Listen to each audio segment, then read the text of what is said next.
So hello traders, welcome back to your channel Indian trading club. दोस्तों, आज मैं आपके सामने किस सेक्टर में तेजी आ सकती है लाइव उसके एग्जांपल्स दिखाऊंगा, कैसे आपको एनालिसिस करनी है उसको दिखाऊंगा। तो बहुत ही इंटरेस्टिंग होने वाली है वीडियो, तो वीडियो को एंड तक देखिएगा। देखिए, रिजल्ट का सीज़न चल रहा है। अब रिजल्ट के कौन कौन से 3 सीज़न है। पहला सीज़न है आपका जनवरी में आता है। पहले तो आप समझिए 4 क्वार्टर के रिजल्ट आते हैं हमारे इंडियन मार्केट में। हर 3 महीने पे एक महीने रिजल्ट अनाउंसमेंट होती है। कौन से 3 महीने? पहले तो फाइनेंशियल ईयर समझिए आपका कौन कौन सा फाइनेंशियल ईयर है। ठीक है, आपका फाइनेंशियल ईयर है अप्रैल से शुरू होता है, ठीक है, टू 31 मार्च तक। ठीक, तो पहले क्वार्टर का रिजल्ट क्या होता है? अप्रैल मई जून। ठीक है, क्या हुआ? अप्रैल मई जून। ठीक है, इसका रिजल्ट कब आता है? जुलाई में। तो ये क्या कंपोनेंट हुआ, ये इसका यूज, इसको अगर हम लोग मिला दिया जाए तो क्या बना? ये फर्स्ट क्वार्टर। ठीक है, ये फर्स्ट क्वार्टर है। इसका रिजल्ट कब आता है? जुलाई में। ठीक, इसी तरह जुलाई अगस्त सितंबर सेकेंड क्वार्टर बना। ठीक है, उसका रिजल्ट कब आएगा? अक्टूबर में। उसी तरह अक्टूबर नवंबर दिसंबर, उसका रिजल्ट कब आएगा? जनवरी में। और जनवरी फरवरी मार्च उसका आएगा अप्रैल में। तो इस तरीके से हमारे 4 क्वार्टर होते हैं। ठीक है, अभी कौन सा क्वार्टर का रिजल्ट आ रहा है? सेकेंड क्वार्टर का रिजल्ट आ रहा है। ठीक है, कौन से क्वार्टर का? सेकंड क्वार्टर का रिजल्ट आ रहा है, जो कि अक्टूबर मंथ में आना स्टार्ट हो जाता है। अक्टूबर मंथ ऑलमोस्ट खत्म होने वाला है। तो इसमें हम लोग ने क्या लिया? इसमें मैंने आपके लिए फिल्टर बनाया कि भाई जिसमें एफआईआईएस की होल्डिंग उठी हो, इंक्रीज हुई हो। ठीक है, प्रीवियस क्वार्टर से ज्यादा एफआईआईएस की होल्डिंग इंक्रीज हुई हो। ठीक है, प्लस आपका मैंने क्या बताया कि भाई मार्केट भी करेक्शन पे कर रही है। तो मार्केट जब करेक्शन पे गिर रही है तो मार्केट में एफआईआईएस में कहां पे उनको ज्यादा भरोसा है, वो कहां पे शिफ्ट होने वाले हैं, ये भी दिखाता है। ठीक है, अब एक चीज और समझिए आप, जब मार्केट में करेक्शन हो रही है, एफआईआईएस की होल्डिंग उठ रही है उस स्टॉक में, तो इसका मतलब है जब मार्केट स्टेबल होगी, ऊपर होगी, तो वो स्टॉक सबसे तेजी से परफॉर्म करेंगे, क्योंकि करेक्शन में वो स्टॉक भी गिर रहे होंगे। बट जो कि उसमें एफआईआईएस की होल्डिंग है, तो they will increase with potential than the Nifty and bank Nifty. ठीक है, तो वो उनका ये कंपेरिजन है, इस तरह होगा। ये आप जाके बैक टेक्स्ट भी कर सकते हो। सेकेंडली, इसमें क्या है, वो प्रीवियस क्वार्टर से ज्यादा अच्छा रिजल्ट्स भी आए, मैंने वो भी फिल्टर लिया है। आपको चार्टिंग पे इसका लिंक भी मैं शेयर कर दूंगा, आप इस वीडियो से देख कर भी बना सकते हो। देख के बनाओगे ज्यादा अच्छा रहेगा। प्लस आप बोलोगे, कमेंट बॉक्स में करोगे, तो मैं आपको वीडियो की लिंक भी शेयर कर दूंगा, कोई दिक्कत नहीं है मुझे। ठीक है, तो एफआईआईएस की होल्डिंग ऑलरेडी 10% है, उसने इंक्रीज की है कुछ परसेंट से। प्लस जो क्वार्टर के रिजल्ट है वो भी अच्छे आए हैं, प्रीवियस क्वार्टर से अच्छे आए हैं। ठीक है, तो ये सारे मैंने फिल्टर लिए हैं। ये सारे फिल्टर के साथ मैंने एक चार्टिंग स्कैनर बनाया है। तो चलिए अब इसको एनालिसिस करते हैं। ठीक है, कि क्या भैया क्या आ रहा है, उसको निफ्टी पे हम लोग कंपेयर करेंगे कि जो चीज आ रही है क्या ये सच आ रही है कि नहीं आ रही है, और वेयर आर द लेवल कि हम जहां पे हम उसको देख सकते हैं, वॉच आउट कर सकते हैं। अब वीडियो स्टार्ट करने से पहले मैं ये बताना चाहूंगा, this is not a recommendation, this is my analysis, this is how I trade. I don't recommend you to trade on this. आप कुछ भी, जो भी चीज करने से पहले अपने फाइनेंशियल एडवाइजर से जरूर से पूछें, या फिर आप पूरी नॉलेज लेने के बाद मार्केट में ट्रेड करें। ठीक है, चलिए तो हम लोग खोल लेते हैं अपना चार्टिंग स्कैनर। चार्टिंग देखिए यहाँ पे, quarterly foreign institutional investor percentage greater than 10। क्यों क्वार्टरली फॉरेन इंस्टीट्यूशनल ही क्यों? Because they have money, they have more insight. ठीक है, quarterly foreign institutional investor percentage greater than 1 quarter ago institutional percentage. अब जो इसमें ये लोग होल्डिंग उठाए हैं, ठीक है, ठीक है, वो पिछले क्वार्टर से ग्रेटर होनी चाहिए। मार्केट कैप मैंने 1000 करोड़ से ऊपर वाले स्टॉक को लिया है, तो इसमें स्मॉल कैप भी इंक्लूडेड होंगे। और quarterly net profit reported profit after tax, जो अभी करंट क्वार्टर का जो प्रॉफिट आफ्टर टैक्स आया, सारी चीजें कटने के बाद, ठीक है, प्योर प्रॉफिट आया, वो ग्रेटर देन है जो नेट प्रॉफिट प्रीवियस क्वार्टर का आया था। ठीक है, I hope you are getting my point. आपने ये फिल्टर समझ लिया होगा। इसको क्या करना है? रन करना है। रन करने के बाद अब क्या करोगे? इसका डाउनलोड करोगे। देखो डाउनलोड सीसीवी आया, अब डाउनलोड कर लोगे। डाउनलोड करने के बाद बैकटेस्ट रिपोर्ट ओपन करोगे। आपके सामने बैकटेस्ट रिपोर्ट ओपन हो गई, आपके सामने इतने सारे स्टॉक्स आ गए। सबसे पहले क्या करोगे? फिल्टर लगाओगे। ठीक है, ऑटो फिल्टर पे क्लिक कर दोगे। ठीक है, उसके बाद यहाँ पे देखिए डेट लिखा होगा, डेट सेक्शन में आओगे, यहाँ पे 2024, 2023, 2022, आप इसको जाके बैक टेस्ट कर सकते हो। You can go through it and back test it, ठीक है। मैं आपके सामने एक लाइव करके भी दिखाऊंगा। चलिए अब मैं क्या करूंगा, सबसे पहले सबको हटाऊंगा, 2024 क्लिक करूंगा। 2024 क्लिक करने के बाद आपको पे देखिए यहाँ पे एक एरो आ रहा होगा, इस पे क्लिक करने के बाद आप सबको अनटिक कर दोगे, ठीक है।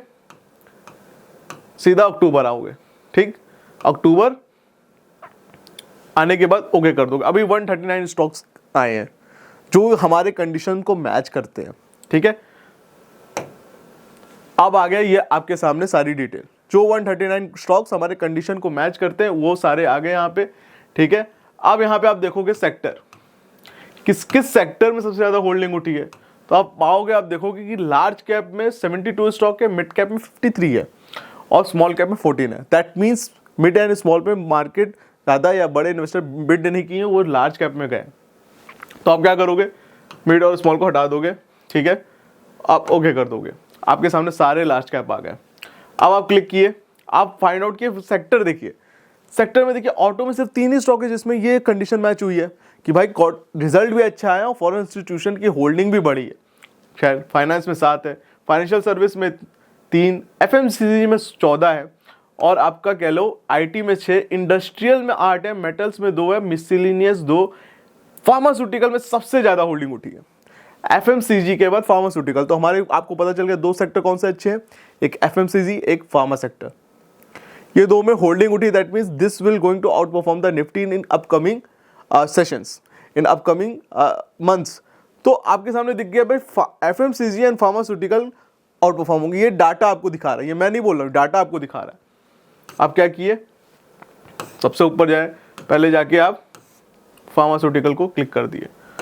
अब आपने देखा यार लॉरस लैब है, सिप्ला, लुपिन सब अच्छे, जेबी फार्मा है, अपोलो हॉस्पिटल है, पीपीएल फार्मा है, मैनकाइंड सन फार्मा। पीपीएल फार्मा में अभी रिसेंटली ब्रेकआउट आया, तगड़ा ब्रेकआउट आया, क्यों, रिजल्ट बहुत अच्छे हैं। तो आपने देखा ना कि एफआईएस ने होल्डिंग उठाई हुई है, अभी भी ये अच्छे लेवल पे है, मैनकाइंड, सन फार्मा, नेक्टो फार्मा, पॉलीमेड, ये सारे स्टॉक है। अब इसको देखते हैं, निफ्टी से कंपेयर करते हैं और फार्मा को देखते हैं कितना गिरावट हुई है उसमें।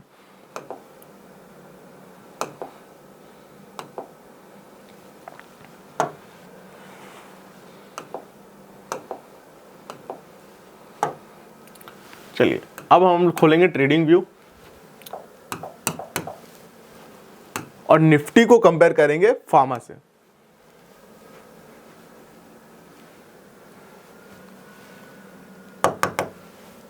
कि कौन सा सेक्टर ज्यादा स्ट्रॉन्ग चल रहा है, ठीक है। ये हमारा निफ्टी 50 का इंडेक्स का चार्ट है, ठीक है।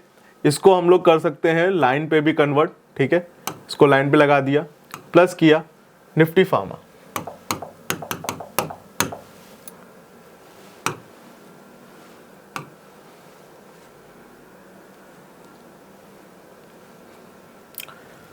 सो आप अभी देख सकते हो रीसेंट मंथ में 1 डे के चार्ट पे फार्मा 17% अप है, निफ्टी जबकि 6% ही नीचे है। निफ्टी ने 7% के रिटर्न दिए हैं, फार्मा ने 17% के रिटर्न दिए हैं। अब अगर आपको इस वे में भी नहीं समझ में आ रहा तो मैं आपको और सिंपल वे में दिखाता हूं, ठीक है। चलिए मैं फार्मा को हटाता हूं, ठीक। निफ्टी का मैं लाइन चार्ट से हटा के उसको डे कैंडल्स पे करता हूं और आपको टॉप से नीचे तक की वो दिखाता हूं।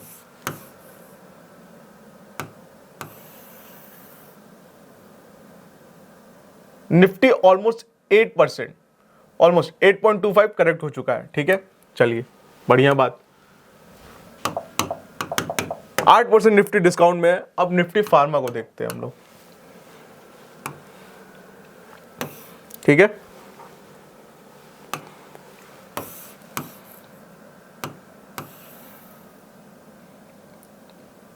छह परसेंट, 8.5% के आसपास निफ्टी करेक्ट हुआ है, फार्मा सिर्फ 6%। क्यों, क्योंकि एफआईएस को पहले से ही पता था फार्मा अच्छा सेक्टर चल रहा है, ठीक है। तो फार्मा इसलिए हमारी बेट रहेगी आने वाले टाइम पे। अगर इसी तरह हम निफ्टी एफएमसीजी देख लेते हैं, ठीक है।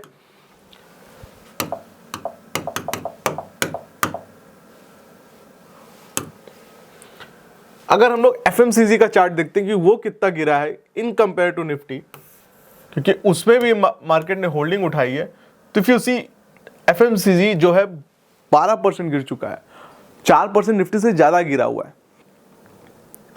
अब दैट्स वाई आपको फार्मा पे ज्यादा फोकस करना चाहिए। भले ही एफआईज ने एफएमसीजी पे उठाए हैं स्टॉक्स, कोई दिक्कत नहीं, but you have to be focused on the pharma. और ये गिरावट आई है खाली हिंदुस्तान यूनिलीवर में, तो आप जाके देख सकते हो, ठीक है, कि इसमें अगर हम लोग एफएमसीजी की तरफ जाते हैं तो क्या हिंदुस्तान यूनिलीवर में गिरावट आई है, ठीक है। एक सेकंड मैं दिखाता हूं आपको, फार्मा हटा और एफएमसीजी में, तो आप देखोगे एफएमसीजी में जो मार्केट ने स्टॉक्स को उठाया, एफआईएस ने स्टॉक को उठाया, वो है Blue Star, Dabur, Patanjali, Voltas, Tata Consumer, Colpal. इसमें आपका वो है ही नहीं, हिंदुस्तान यूनिलीवर नहीं है। तो हिंदुस्तान यूनिलीवर सबसे बड़ा वेटेज रखता है, वो सबसे ज्यादा करेक्ट हुआ, इसलिए फार्मा जो ही है, इसलिए एफएमसीजी गिरा हुआ है।